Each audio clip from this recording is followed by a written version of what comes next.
يصبح الخير يصبح الفل للناس الكل.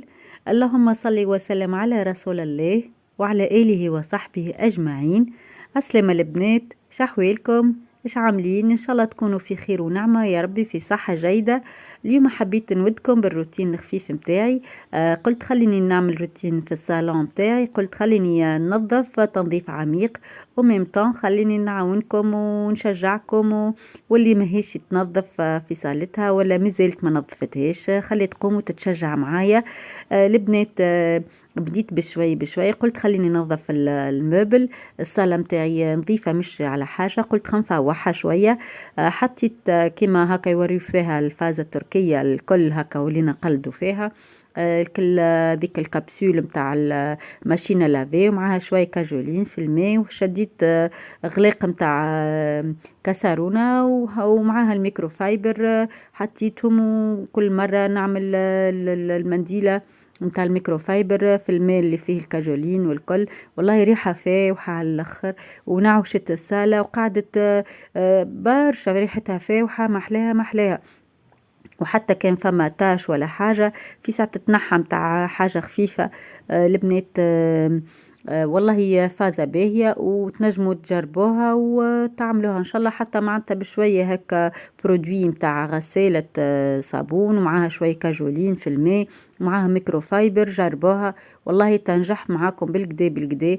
تنظفوا بها الصالون، تنظفوا بها اي حاجة معناتها قماش، حاجة باهية وعجبتني. جربتها أول تجربة معاكم وعجبتني. البنات بعد ما كملت نظفت الفتيات الكل، بديت بالتسييق. قلت خليني نعمل لها تسييقة، مسحتها أول الجمعة اللي فاتت وتوا قلت لي توا لازم تسييقة كبيرة مع تنظيفات رمضان، لازم تسيقة باهية وشوية هكا برودوي متاع جودي يفوح بالكدا بالكدا ريحة اللافاند اني عامدي. فوحتها سيقتها هكا شوية تنشيط، وإن شاء الله يعجبكم الروتين متاعي وتتشجعوا معايا. وحتى اللي ماهيش مسيقة بالكيفية متاعي إن شاء الله تقوم وتعمل كيفي. ان شاء الله روتيني يعجبكم. غبت عليكم شوية مدة صغيرة البنات، لا غالب راني نخدم وعندنا امتحانات متاع تلامذة.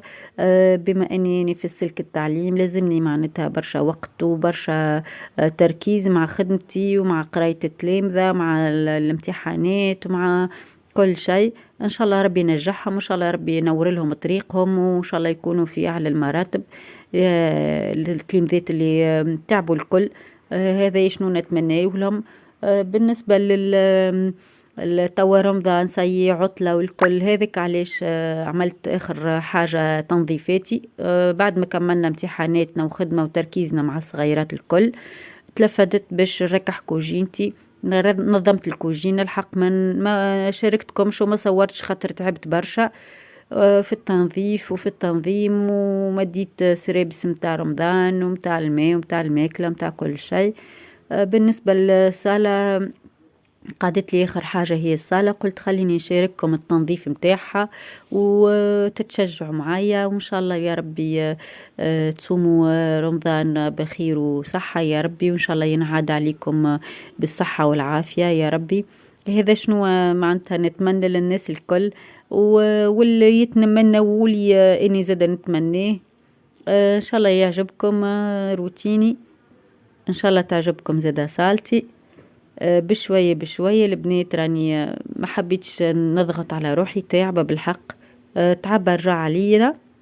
ان شاء الله روتين بتاعي التشجيعي هذا ان شاء الله تشجعوا بيه، ان شاء الله تتبعوني وزيدا تعملوا لي لايك وبارتاج، وزيدا تعملوا لي كومنتير كان عجبكم زيدا الفيديو باش تشجعوني باش نزيد نهبط فيديوهات اخرين البنات. وكل مرة نشارككم حاجة، مرة تنظيفات مرة روسات، كل مرة معناتها شنو نعمل معاكم. البنات هذه اليوم روتيني، ان شاء الله يعجبكم وان شاء الله تشوفوا النتيجة في الاخير، ان شاء الله تعجبكم زيد النتيجة. البنات هذيك هي حكيت زيد البيب وشباك متاع البركون خاطر سالتي طلع البركون وفيها دروج زيدا كملت صيقتهم وصورت لكمش. ان شاء الله تعجبكم النتيجة.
وهكا البنات هذا الفيديو متاعي هكا النتيجة متاع التنظيف الصالة متاعي والتنظيم متاعها لاستقبال شهر رمضان المعظم. يا ربي إن شاء الله نكونوا في صحة وخير ونعمة، وإن شاء الله تصوموه بالصحة والعافية علينا وعلى جميع المسلمين البنات.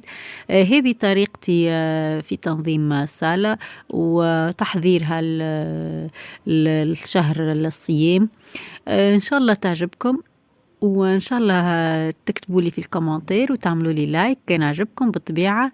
وهذه مشترياتي البسيطة راهو لاستقبال شهر رمضان، ماهيش حاجة كبيرة. إن شاء الله يكون يعجبكم الفيديو، حبكم برشا، وإن شاء الله رمضانكم مبروك.